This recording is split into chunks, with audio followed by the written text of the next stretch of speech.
Allah ini menjaga kita 24 jam. Kenapa begitu? Di saat kalau kita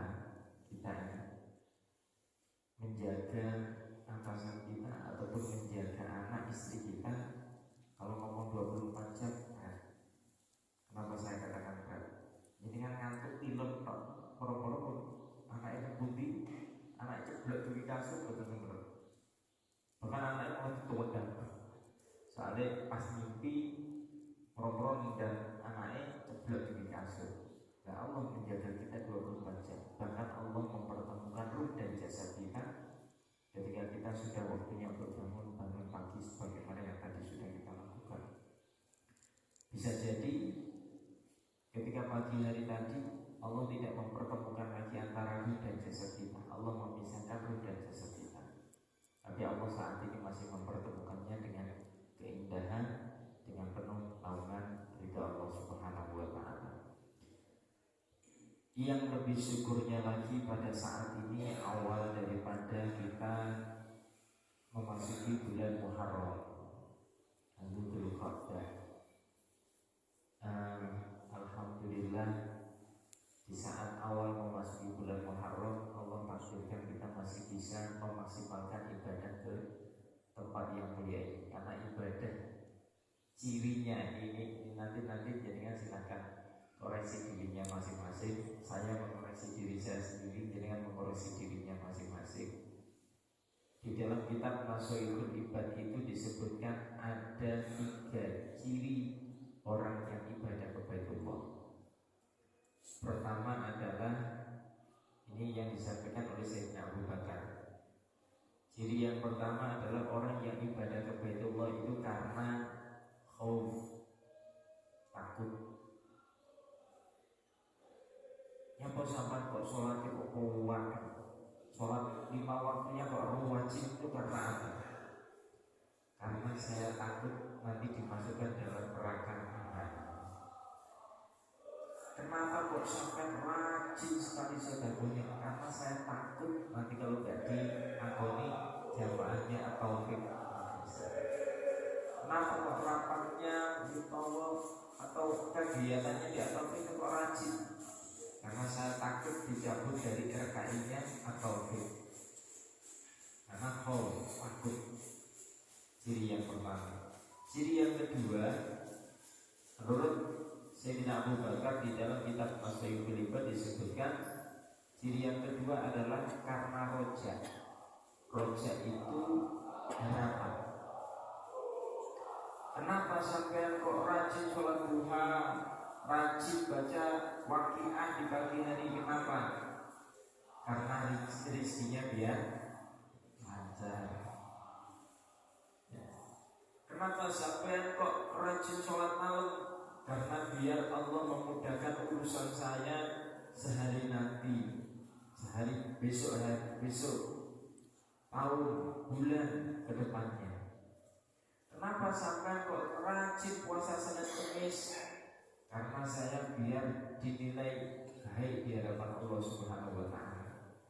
Kenapa sampai kok nyekolahkan anaknya di sana, di sini dan lain sebagainya? Biar anak saya jadi dokter, biar anak saya nanti jadi polisi, biar anak saya nanti jadi pejabat, biar anak saya nanti dari pengurus masjid misalkan ya. Tapi begitu anaknya nggak jadi pengurus masjid atau nggak jadi polisi ataupun nggak jadi dokter, bingung. Ini karena roja. Yang ketiga karena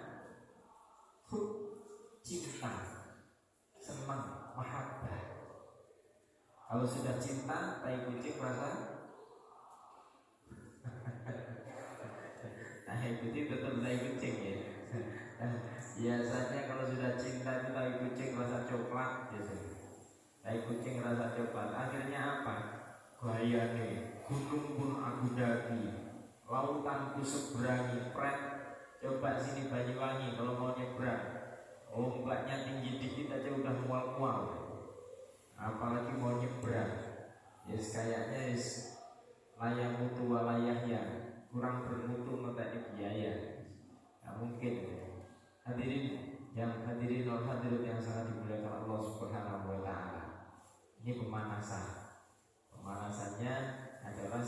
satu, yaitu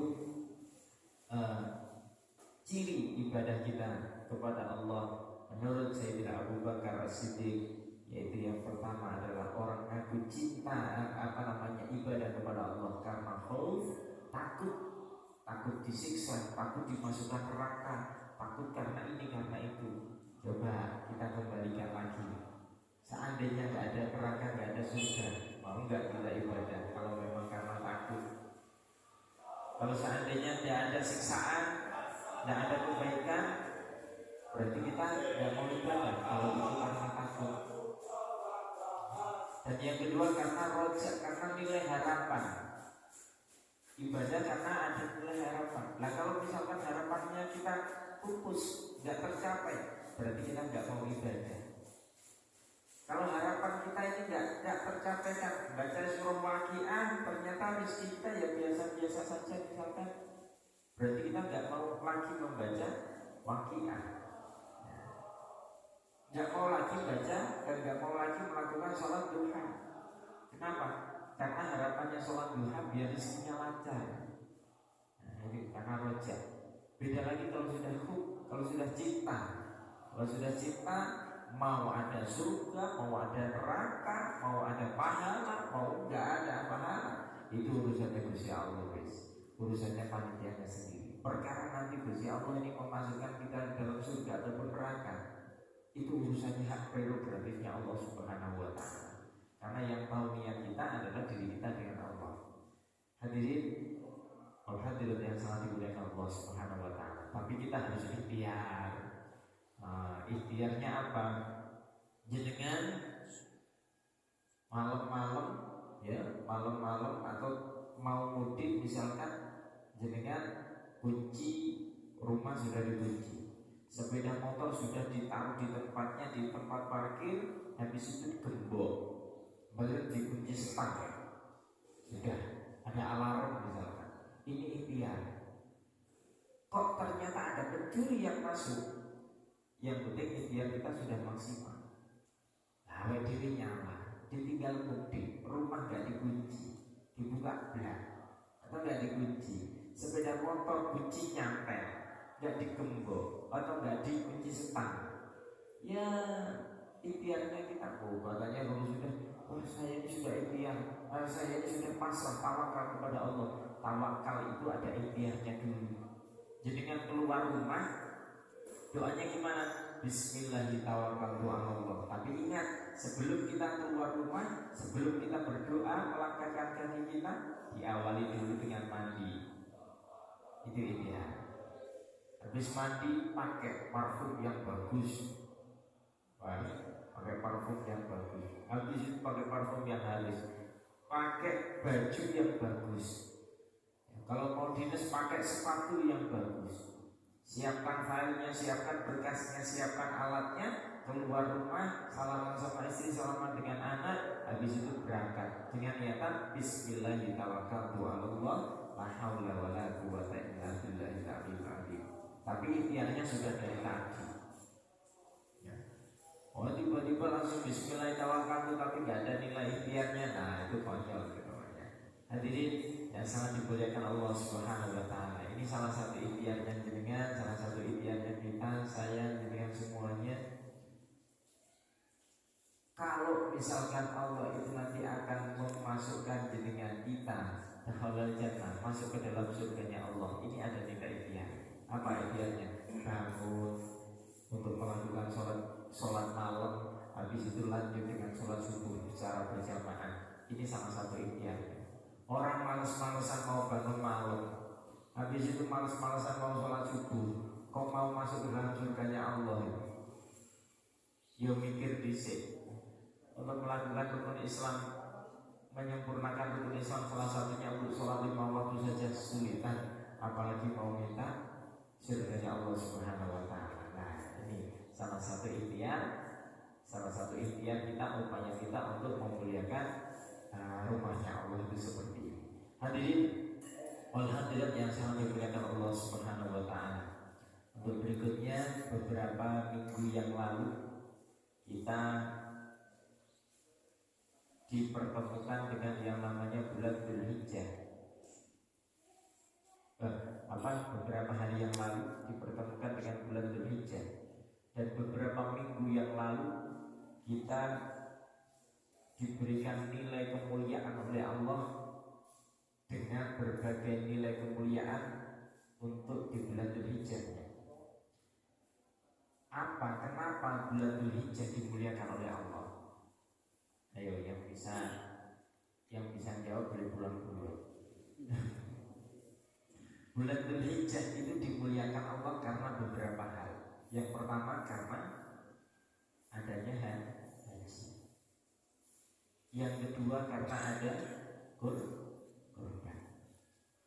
Yang ketiga karena ada sholat Idul Adha.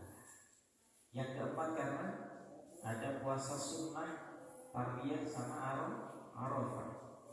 Yang kelima nyate bareng. Ini nyate bareng. Ini kalau nggak di bulan Dzulhijjah jarang nyate bareng. Kalau sudah bulan Dzulhijjah, jadi dengan semuanya setelah pembagian daging kurban, nyate, ada yang nyate di depan sini, ada yang nyate di belakang, ada yang nyate di kos-kosan, kontrakan, rumah dan lain sebagainya. Itu keistimewaannya di bulan Dzulhijjah. Nah, yang lebih istimewanya lagi, saya nggak usah menerangkan, alhamdulillah yang terlalu detail, dan saya hanya menerangkan dua sisi saja. Pertama mengenai haji, yang kedua mengenai kurban. Haji 2 tahun vakum dari luar Saudi Arabia, ya kan? 2 tahun vakum. Kenapa saya katakan vakum? Karena 2 tahun 2020 sama 2021 ini jamaah yang hajinya tetap, cuma jamaah hajinya hanya dari lokal sana. Lupa ada jamaah Indonesia, itu berarti yang mungkin di sana. 2 tahun yang vakum tersebut banyak saudara-saudara kita yang mengambil porsi hajinya, padahal ngantrinya lama. Ada juga beberapa saudara kita yang waktu saya padahal mau niat kuat untuk melakukan ibadah haji, tapi ternyata ditutup. Malesan. Sekarang sudah dibuka, nggak mau datang ke kemana? Ya. Ayo, mumpung masih muda, mumpung masih fit, mumpung masih kuat, dan antriannya di Bali ini khususnya cepat daripada di Jawa. Kalau di Jawa 30 tahun, kalau di Bali 17 tahun, lebih cepat. Cuma saat ini ada aturan, kalau mau jenengan data sekarang harus mengikuti aturan domisili. Ketika domisilinya di Jawa, ya di Jawa. Ketika domisilinya di Bali, ya di Bali. Hadirin yang sangat dimuliakan Allah Subhanahu wa Ta'ala, mengenai haji, ritual haji itu dilaksanakan hanya 6 hari. Kalau orang haji reguler itu kok lama Pak? 42 hari. Iya, karena haji reguler ada masa ngantri untuk datang, juga ada masa ngantri untuk kepulangan, keberangkatan sama kepulangan. Makanya ada kloter 1, kloter 2. Kloter 1-nya itu berangkat dari Indonesia menuju Madinah, dari Madinah pindah ke Mekah, proses ibadah haji, habis itu pulang. Kloter 2 dari Indonesia ke Mekah, proses haji, habis itu pindah ke Madinah, dari Madinah pulang ke Indonesia. Selama 42 hari, mulai awal sampai akhir. Terus ritual hajinya Pak, hanya 6 hari. Kapan? Tanggal 8 Dzulhijjah jamaah haji sedang melakukan mabit di Mina. Tanggal 9 jamaah haji melakukan wukuf di Arafah. Tanggal 10 jamaah haji sedang melakukan mabit di Muzdalifah, sekaligus langsung ke Mina untuk melangsungkan ambil jamaah, ambil krikil, sekaligus juga mabit di Mina. Tanggal 10, 11, 12, 13 ini jamaah haji sudah melakukan ibadah tambahan, ya ibadahnya yakni melakukan jamaratul wusta aqabah, sekaligus tawaf ifadah, lanjut tahallul awal, tahallul sani, sudah selesai. Jadi hanya 6 hari. Selebihnya itu melakukan ibadah-ibadah sunnah dan juga ibadah wajib, sebagaimana melakukan sholat yang kita lakukan. haji bagaimana? Tanggal 8 Dzulhijjah dianjurkan puasa tarwiyah. Tanggal 9 Dzulhijjah dianjurkan puasa Arafah. Tanggal 10 sampai tanggal 13 orang yang tidak melakukan ibadah haji, yaitu memasuki hari tasyrik. Bilal mengatakan, Bilalnya khotib itu, ya ma'asyiral muslimin wa zumratal mu'minin rahimakumullah, i'lamu anna yawmakum hadha yawm 'idil adha wa yawmus surur wa yawmul akbar wa yawma halallahu lakum fihi ta'am wa harrama 'alaikumus siyam ansitu wa sabakumullah wasma'u ajarakumullah wa ati'u rahimakumullah la'allakum turhamun. Biasanya bilangnya kayak gitu, mengingatkan kepada kita, sekarang ini tanggal-tanggal tasyrik, tanggal 10 sampai tanggal 13 haram untuk berpuasa, gitu. Halal untuk kita menikmati hidangan yang memang dihalalkan oleh Allah Subhanahu wa taala. Kenikmatan yang sangat luar biasa. Saking halalnya alhamdulillah kopi ini teko. Pokoknya ampun guys. Ini kopi kotor. Baik-baik sama tegak model ini ya. Ini sekali ngesoknya langsung telas. Spesial ya. Ya Allah, hadirin yang sangat dimuliakan Allah Subhanahu wa taala. Itu mengenai haji. Yang kedua mengenai kurban. Kalau kita saat kurban itu kita menggosipkan siapa Pak? Ngerasani Nabi Ismail. Ngerasani Nabi siapa? Bapaknya Nabi Ismail, Nabi Ibrahim. Ibunya Nabi Ibrahim, ibunya Nabi Ismail, Sayyidatuna Hajar. Kalau saat ini jenengan merasa banyak masalah, sebentar. Kalau jenengan saat ini merasa suntuk dengan problematika kehidupan, sebentar. Ayo kita lihat bagaimana kisahnya Nabi Ibrahim alaihissalam. Nabi Ibrahim itu Pak Bu, beliaunya terlahirkan dari orang tua yang berbeda keyakinan dengan Nabi Ibrahim. Ayo jenengan bapak ibu wis menanamkan kalimat tauhid. Lahir project Allahu Akbar. Diadani telinga kanan, diikomati telinga kiri. Sama keyakinannya jenengan. Sedangkan Nabi Ibrahim berbeda keyakinan. Tapi apa yang dilakukan Nabi Ibrahim? Tetap takdiman wa ikroman sama orang tuanya. Takdim, hormat kepada orang tuanya. Tidak pernah bantah.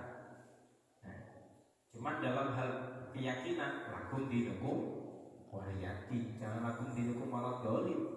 Gitu. Lakum dinukum waliyati. Terus habis itu bapak ibunya bisa terima kondisi anaknya. Tapi Raja Namrud saat itu tidak terima. Akhirnya apa? Nabi Ibrahim diambil alih, akhirnya terus dibakar hidup-hidup. Nabi Ibrahim dibakar hidup-hidup. Tapi karena Allah tidak ridho, Allah tidak rela, akhirnya api yang seharusnya panas didinginkan oleh Allah Subhanahu wa taala. Itu karena Nabi Ibrahim adalah Khalilullah, kekasih Allah. Nabi Ibrahim adalah Abul Anbiya, bapaknya para nabi. Tapi pada saat itu belum punya anak. Akhirnya apa? Itu ujiannya Nabi Ibrahim di antaranya. Pertama. Yang kedua, ini masih banyak ujian-ujian yang lain. Nabi Ibrahim itu bojonya wangi. Sayyidatuna Sarah itu istrinya cantik. Sayyidatuna Sarah istrinya cantik. Disir kali raja Mesir. Disir kali raja Mesir. Karena nggak mau, akhirnya diusir dari Mesir sampai ke Syam yang saat ini kita kenal dengan Palestina. Di Syam, di Palestina, akhirnya beliaunya memperistrikan Sayyidatuna Hajar. Memperistrikan Sayyidatuna Hajar, akhirnya minta kepada Allah, ya Allah, Rabbi habli minas sholihin, Rabbi habli minas sholihin, Rabbi habli minas sholihin. Ya Allah, berikanlah kami keturunan anak yang soleh ataupun soleh yang ada diabadikan di dalam Al-Quran. Begitu punya anak yang namanya Nabi Ismail di usianya Nabi Ibrahim yang sudah tua, yang sudah sepuh, ya. Awal dewi ini alhamdulillah punya anak, baru nikah dapat 1 tahun 2 tahun sudah punya anak. Nabi Ibrahim loh, kelasnya Nabi, berdoa saja, berdoa memohon kepada Allah maka langsung diijabah. Kenapa Allah kasih anaknya kalau sudah beliau itu sudah tua? Nah, itu cek enak, macam jadi kurang syukuri, cek kurang mau apa itu. Alhamdulillah Nabi Ibrahim begitu dikasih keturunan anak Nabi Ismail dari Sayyidatuna Hajar, habis itu dapat perintah anaknya sama Hajar disuruh memindahkan yang jauh, dipindahkan dari Sam menuju gurun pasir, menuju lembah yang saat ini yang tanpa ada penghuninya, tidak ada penghuninya, tidak ada air, sumber air, tidak ada rumah di sekelilingnya, yang saat ini kita kenal dengan yang namanya daerah Makkatul Mukarramah. Begitu nyampe di sana, Nabi Ibrahim begitu nyampe Nabi Ibrahim nggak nyampe di situ, suruh balik lagi ke Palestina, suruh balik lagi ke Sam. Yang di situ hanya Hajar sama Ismail. Ismail kecil nangis karena memerlukan air ASI, tapi tidak ada ASI yang keluar. Mau cari air, nggak ada. Kalau di sini alhamdulillah, nggak usah nyari sudah ada, Rio dan Cipaki. Nggak usah nyari sudah datang, kopi sudah datang, tuh enak. Kurang enaknya apa? Dan kuliah subuh tinggal duduk manis, ngurumorne, lek ngantuk jangan sender, kali ngantuk-ngantuk, tidak apa-apa wis. Insya Allah nanti juga ada yang keluar. Tadi saya dapat bocoran, insya Allah sudah ada yang sudah keluar, tidak usah khawatir. Kalau ada bungkusan ya jenengan terima bungkusan, kalau ada bubur ya jenengan terima bubur. Lek pas gak itu ya alhamdulillah diterima mawon. Sebelah sana kayaknya belum dapat air. Mohon ditunggu, insya Allah sebentar lagi akan datang. Kalau nggak datang ya PHP lah. Nasib ya. Hadirin yang sangat dimuliakan Allah Subhanahu wa taala. Terus Nabi Ismail nangis, nggak ada air ASI, nggak ada air putih, nggak ada. Akhirnya Hajar, Siti Hajar lari dari bukit Sofa ke Marwah, Sofa Marwah, keliling yang sampai saat ini diabadikan dengan yang namanya ibadah sa'i, lari-lari Sofa Marwah. Tapi di antara Sofa Marwah nggak ada airnya sama sekali. Terus airnya dari mana? Airnya dari hentakan kakinya Nabi Ismail alaihissalam. Nabi Ismail lari, nangis, menghentakkan kakinya. Ternyata muncul dari bawah, dimunculkan oleh Allah air yang sehingga hampir menutupi badannya Nabi Ismail alaihissalam. Siti Hajar melihat dipindahkannya, Siti Hajar memindahkan Nabi Ismail, habis itu airnya tadi dikumpulkan dengan mengatakan zumi, maknanya kumpul, yang sampai saat ini dikatakan dengan air Zam-Zam. Nah, Zam-Zam, air Zam-Zam di sini bukan Zam-Zam ya, air Zam-Zam. Begitu air Zam-Zamnya dikumpulkan, alhamdulillah bisa dinikmati Siti Hajar, bisa dinikmati oleh Nabi Ismail alaihissalam. Begitu sudah dinikmati, tidak selang berapa lama, kurang lebih Nabi Ismail sudah mulai dewasa, Nabi Ismail sudah mulai akhir balik, bapaknya datang. Nabi Ibrahim datang, jenguk anak sama istrinya. Masyarakat sudah mulai ada. Di saat itu Nabi Ibrahim baru dapat 2 hari mimpi, dapat perintah dari Allah Subhanahu wa taala untuk menyembelih Nabi Ismail. Coba Pak, jenengan baru nikah, dapat 1 tahun 2 tahun punya anak, tiba-tiba disuruh nyembelih. Suruh nyembelih, jenengan dapat melihara kambing, melihara ayam saja disuruh menyembelih, eman apalagi anak. Waduh, ini perintah gak bener. Akhirnya Nabi Ibrahim menyampaikan kepada anaknya, wahai anakku Ismail, bapak dapat perintah dari Allah seperti ini, nak, bagaimana menurutmu? Wahai ayahandaku, kalau memang itu perintahnya dari Allah, laksanakan. Semoga saya, jenengan, keluarga kita ini termasuk orang-orang yang iman dan sabar kepada Allah Subhanahu wa Ta'ala. Akhirnya apa? Nabi Ibrahim memerintahkan kepada istrinya, wahai istriku, mandikan anaknya, bersihkan anaknya, dandani dengan sebaik mungkin, setampan mungkin, sisir rambutnya, pakai pakaian yang terbaik menurutmu, pakai parfum yang harum yang bagus menurutmu. Akhirnya tidak selang berapa lama, Nabi Ismail ini didandani, disisir, cium ketingnya, cium pipi kanan dan pipi kirinya, disuruh cium sama Nabi Ibrahim kepada siapa? Kepada Ismail, ayah ibunda. Dirangkul, mau dibawa kemana ya? Mau dibawa kemana bapak? Anak kita, mau saya ajak jalan. Begitu keluar rumah, nyampe di daerah Mina, digodalah Nabi Ibrahim sama Nabi Ismail dengan setan-setannya laknatullah alaih.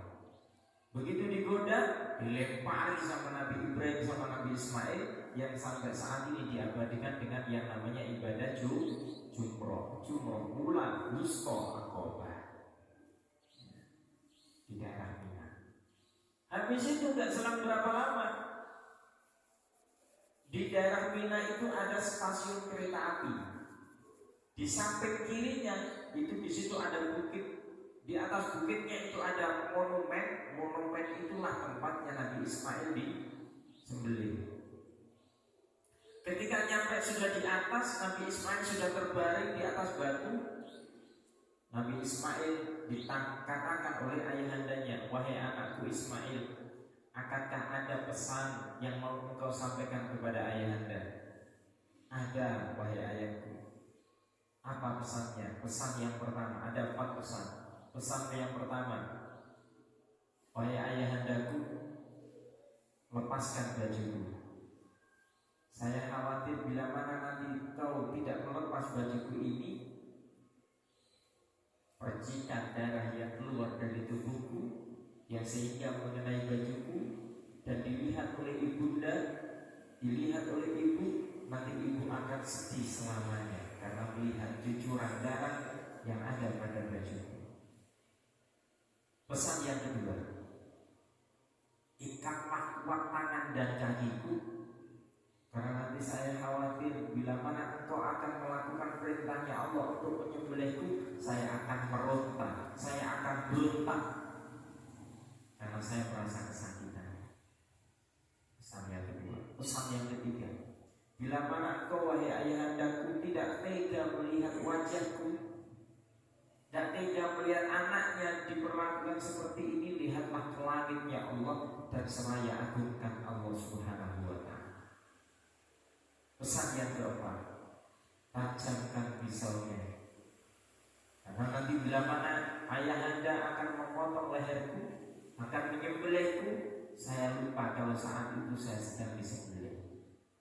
Akhirnya bapaknya Nabi Ibrahim gak tega,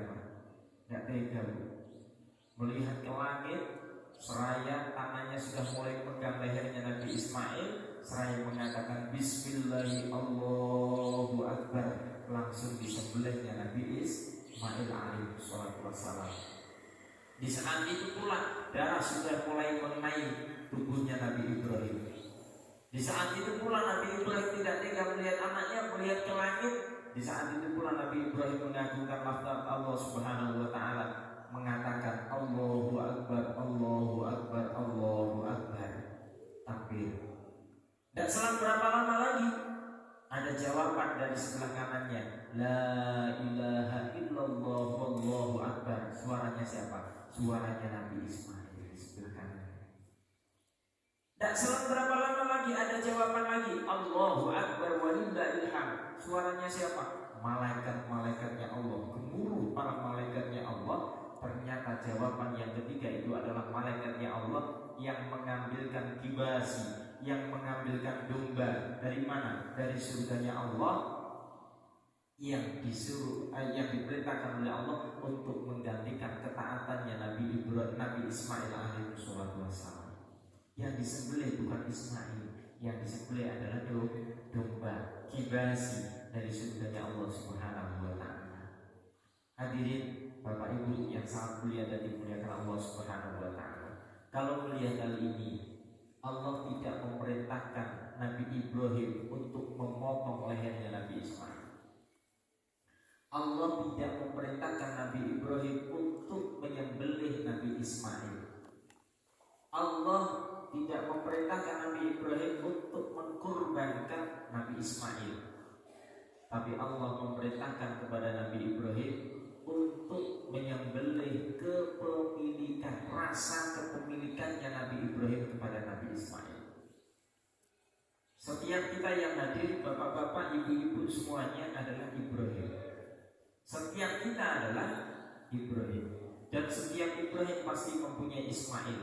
Bisa jadi Ismail kita waktu yang pada saat ini kita gunakan kesempatan untuk kemuliaan. Nah, jenengan ini mengorbankan waktunya. Bukti nyatanya apa?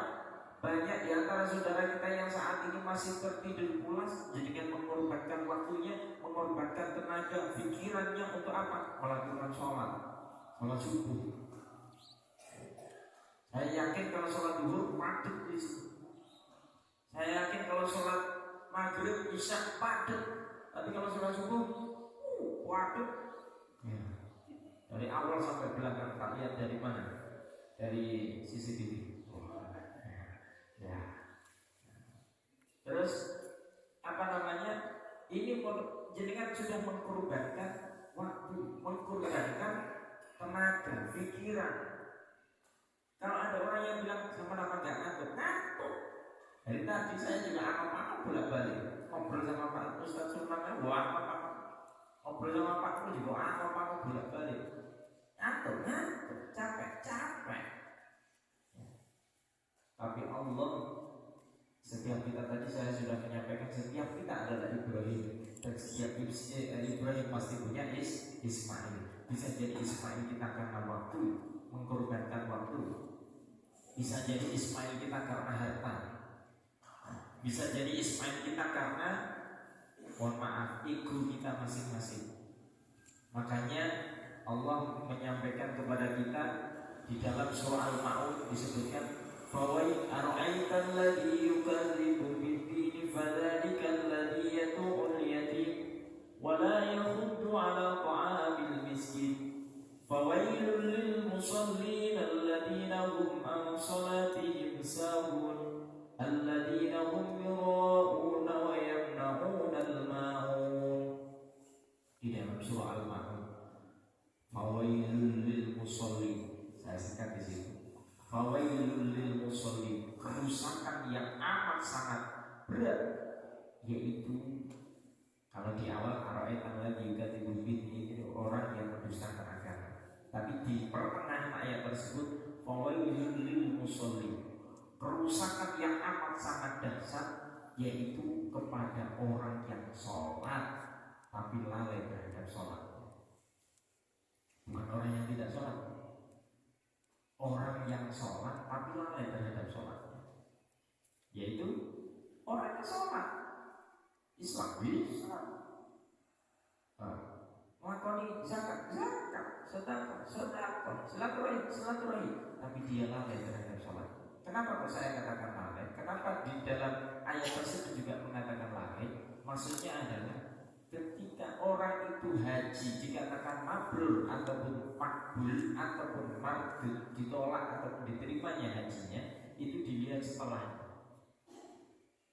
Jenengan sholatnya, sholat lima waktunya dikatakan mabrur ataupun makbul ataupun mardud, diterima ataupun tidaknya sholat kita dilihat setelah sholat. Bagaimana sholat kita? Bagaimana perilaku kita setelah sholat? Nah, jenengan sholat tadi, alhamdulillah yang kita lihat pada pagi hari ini, kan tidak ada semuanya pakai sandal, kan? Semuanya sandalnya ditaruh di sana. Maknanya apa? Nabi Musa alaihi wassalam itu ketika naik ke Bukit Tur Sinai diperintahkan oleh Allah, Musa, lepaskan teropahmu. Dilepas sandalnya, teropahnya dilepas. Naik lagi, lepaskan teropahmu. Sudah tadi ya Allah. Naik lagi, lepaskan teropah. Sudah tadi. Ngeyel lagi. Nah, namanya Bani Israel ngeyelan. Nah, kalau dia ngeyelan gitu, keturunan Bani Israel.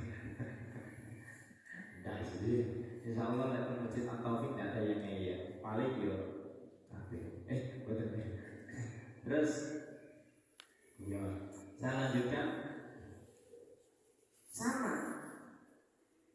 Ketika kita masuk ke sini, masuk ke masjid ini, tujuan kita adalah untuk ke Allah, menghadap kepada Allah. Maksudnya Allah memerintahkan Nabi Musa untuk melepaskan teropah itu maksudnya bukan untuk melepaskan sandalnya. Kamu ini, Anda ini, wahai Musa, sebentar lagi kamu akan menghadap kepadaku. Deleti kamu. Letakkan dulu jabatanmu. Letakkan dulu ngaku, kalau gitu jenengan ngaku bos, letakkan dulu bosnya. Ngaku profesor, letakkan dulu profesornya. Ngaku jenengan misalkan Ustadz Kiai, letakkan dulu Ustadz Kiainya. Kenapa? Karena sebentar lagi engkau akan menghadap kepada Allah Subhanahu wa Ta'ala. Panggilan Allah itu ada berapa? 3. Yang pertama, sholat. Yang kedua, haji. Yang ketiga, kullu nafsin dha'iqatul maut. Panggilan Allah pertama dan yang kedua ini kita sering mengabaikan. Hayya 'alas shalah. Tadi luar biasa. Hanya di sini muadzzinnya sama iqamahnya masih pakaian dinas. Mau nggak pakaian dinas gimana? Di sini bahasanya polisi. Coba kalau di tempat saya misalkan ya pakaian dinas, ya aneh. Ya soalnya bukan basisnya. Kalau di sini malah pakaian biasa itu tanda tanya, loh itu piye terus. Hayya 'alas shalah, masih sibuk. Hayya 'alal falah, misalkan masih jawab PK, masih makan, masih ini, masih itu. Labbaik Allahumma labbaik. Dia kan orang kaya, dia kan ustaz, kiai, biasalah mau gaji. Dia kan sedikit dosa, dan saya kan masih banyak dosa. Panggilan Allah pertama, kedua, sholat, haji masih kita abaikan. Coba kalau sudah kullu nafsin dha'iqatul maut, inna lillahi wa inna ilaihi raji'un. Kapan, di mana, dengan siapa, pahala kita masih sedikit ataupun banyak, dosa kita sedikit atau banyak, ya urus. Di kamar mandi, di kamar, di hotel, di masjid, mau di pinggir jalan, waktunya kotorannya habis, ya wis dicabut aja wis. Ya. Makanya kita ikhtiar pada saat ini, salah satunya ikhtiar kita adalah upaya kita untuk ibadah di dalam rumahnya Allah Subhanahu wa Ta'ala. Nah, panggilan Allah seperti itu. Dan jenengan sebentar lagi hayya 'alas shalah, masuk ke dalam masjid apa? Jenengan akan menghadap kepada Allah. Makanya semahal apapun sandalnya jenengan, mau sebaik apapun sandalnya jenengan, mau neckerman lah, mau karfil lah, mau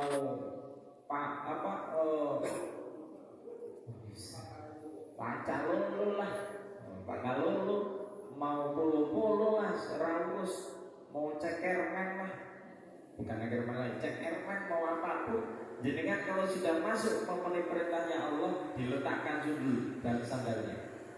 Apapun detailnya kita letakkan dulu. Sebentar lagi kita akan menghadap kepada Allah dengan menyebut Allahu Akbar, Allah yang Maha Agung. Berarti selain itu kecil di hadapan Allah. Makanya inna sholati wa nusuki wa mahyaya wa mamati lillahi rabbil alamin.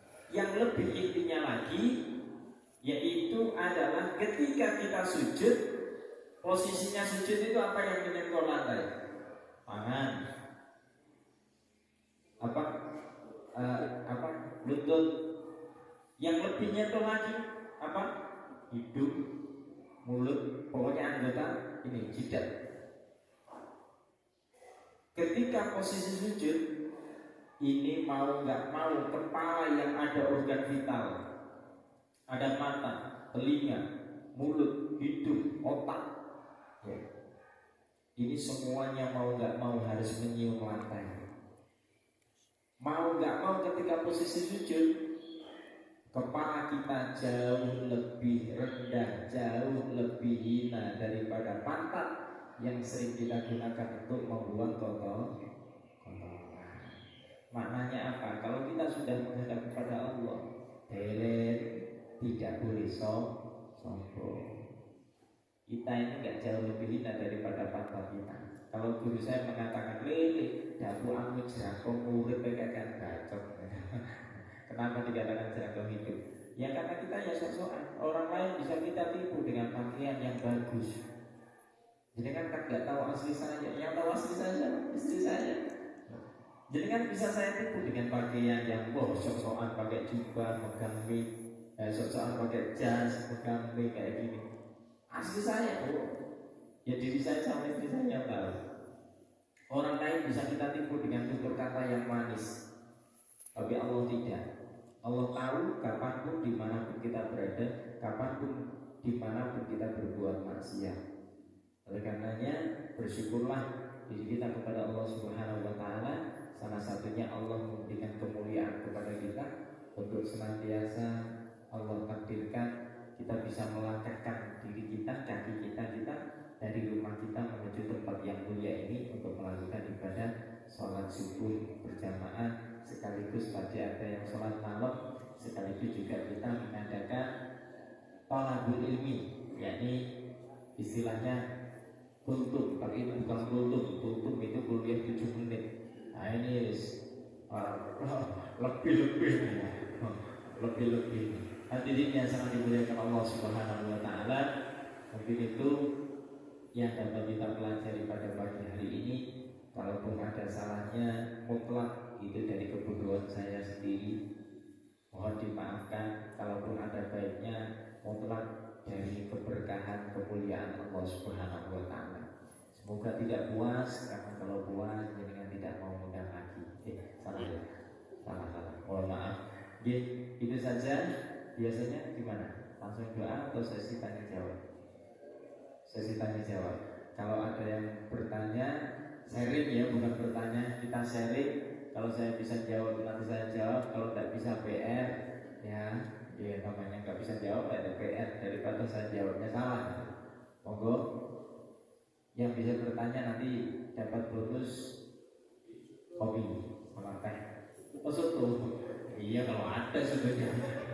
Oh moro-moro sing sedekah bubur lah nyanyi boleh nyesel. Oh contoh nih bisa soto nih, contoh Makassar. Bukan nasi padang ya, nasi padang. Contoh kalau Makassar itu bukan contoh. Kayaknya cerdas semuanya, nggak perlu. Ini ku shortcut nih bang. Gih, monggo. Ya.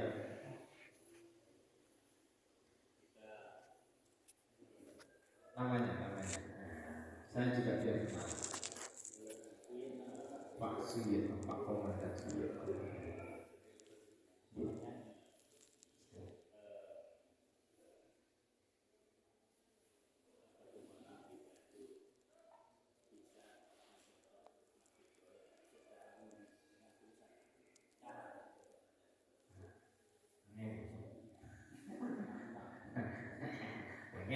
Ngeles. Gini, kita ini bukan malaikat yang selalu berbuat baik. Kita bukan setan yang selalu berbuat maksiat. Saya jenengan semuanya adalah manusia biasa yang terkadang melakukan kehilafan, kesalahan, yang terkadang gak usah dipungkiri pun juga kita sering melakukan kebaikan. Ada kalanya kita baik, ada kalanya kita juga melakukan keburukan. Itu manusiawi. Kalau kita mau berkiblat langsung atau totalitas kepada Nabi Ibrahim, rasanya juga tak mungkin. Rasulullah menyampaikan, Rasulullah diciptakan oleh Allah di dunia ini. Laqad kana lakum fi Rasulillahi uswatun hasanah, suri tauladan yang mulia. Allah menciptakan Nabi Muhammad itu adalah untuk memberikan uswah hasanah, suri tauladan yang mulia. Kepada siapa? Seluruh alam. Nabi Muhammad diperintahkan oleh Allah tidak hanya untuk memberikan contoh kepada seorang muslim, tidak. Nabi Muhammad tidak diperintahkan oleh Allah untuk menjadi uswah hasanah, suri tauladan yang mulia kepada umat Hindu, Kristen, Yahudi, Katolik, tidak. Tapi seluruh alam, siapapun makhluknya Allah. Nah, minimal kita berkiblatnya kepada Nabi Ibrahim adalah salah satunya mengikuti jejak langkah dari keturunannya Nabi Ibrahim, yaitu Nabi Muhammad SAW. Salah satunya apa? Salah satunya adalah kita bisa memberikan uswah hasanah, suri tauladan yang mulia. Salah satu contohnya apa? Jenengan sudah memberikan suri tauladan yang mulia. Dari rumah bangunkan anak, bangunkan istri, jenengan melangkahkan kakinya ke sini, ini merupakan contoh. Kalau jenengan figur sebagai seorang pimpinan di dalam pekerjaan ataupun pimpinan di dalam rumah tangga, jenengan datang ke sini ataupun pimpinan majelis taklim, ini merupakan uswah hasanah pula. Kok nggak ada bahasa kurban dulu? Jenengan datang ke sini tadi kan saya sudah mengatakan kurban waktu. Kurban, jenengan sedekah berupa makanan, kurban materi. Sedekah berupa pikiran, ide kreatif, kurban berupa tenaga pikiran. Nah, itu salah satu contoh. Sebagian kecil kita menirukan jejak langkah Nabi Ibrahim alaihi wassalam, mengikuti daripada putra ataupun anak cucunya Nabi Ibrahim, yakni Nabi Muhammad SAW. Kalau jenengan pernah melakukan ibadah umroh ataupun ibadah haji, di depannya lulusannya rumahnya Rasulullah atau maulidnya Rasulullah yang saat ini diabadikan dengan yang namanya bangunan perpustakaan. Di sebelahnya Jabal Qubais itu ada perpustakaan di sana. Itu tempat kelahirannya Rasulullah. Rasulullah mulai dari kelahirannya mau masuk ke Masjidil Haram, ini berhenti dulu di antara keduanya, berhenti dulu. Kenapa? Mau subuhan kayak gini, dari rumahnya berangkat, habis itu di pertengahan berhenti dulu, nunggu dapat bonus. Bonusnya apa? Ludahan. Habis itu kalau sudah dapat bonus dibersihkan dulu, habis itu berangkat lagi menuju ke masjid, sholat subuh. Itu tiap hari. Nah, suatu saat ditungguin sampai waktu subuhnya udah mau habis, kok nggak dapat bonus. Akhirnya berangkat ke masjid, ditungguin sama yang lainnya. Tumben pas setelah sholat, tumben ya Rasulullah, jenengan kok telat. Iya, saya ini nunggu dapat bonus kok nggak dapat. Kemana sih pulang? Sakit ya Rasul. Langsung Nabi Muhammad pulang, minta lamban, minta susu, minta gandum, habis itu minta roti, minta kurma, jenguk orang yang setiap hari menudai Rasulullah. Ya kalau ludah biasa, ya ludah campur riak, campur cinta sang itu barang. Wah, terus. Akhirnya yang jenguk pertama kali ternyata Nabi Muhammad. Beliau mengatakan, saya ini keluarga saya sendiri saja tidak ada yang kesini. Sanak famili saja belum ada yang datang ke rumah. Kok kamu Muhammad yang setiap hari saya ludahi, yang setiap hari saya cemoohi, kok malah kamu yang pertama kali jenguk saya? Minta waktu ini bisa. Akhirnya yang terjadi apa? Beliaunya menyebut bersyahadat, asyhadu an la ilaha illallah wa asyhadu anna Muhammadar Rasulullah. Yang sampai saat ini, tapi Rasulullah setelah itu tidak mau menemui beliau, ya, tapi menyaksikan proses syahadatnya beliau. Nah, yang sampai saat ini diabadikan dengan kamar mandi. Jadi jenengan dari rumahnya maulidnya Rasulullah sampai ke area sa'i, di situ ada kamar mandi panjang. Nah, itulah rumahnya orang yang setiap kali meludahi Rasulullah. Nah, sampai sejauh itu. Hawa dhewe kan derek. Apa mau pagi berangkat dari rumah, ayo. Jangan ngentosi nama semua yang penting meludahi itu. Enggak usah nungguin. Hawa dhewe. Loh kan langsung. Tapi lah awal dhewe potongane awal dhewe. Nyo, mudahno. Sik aja pindah dhisik ya, kepian iki. Kayak balasannya lebih ngeri dari mana. Dipersiapkan soalnya. Hadirin yang sangat dimuliakan Allah Subhanahu wa taala, nggih niku mawon itu saja yang dapat kita pelajari, semoga bermanfaat.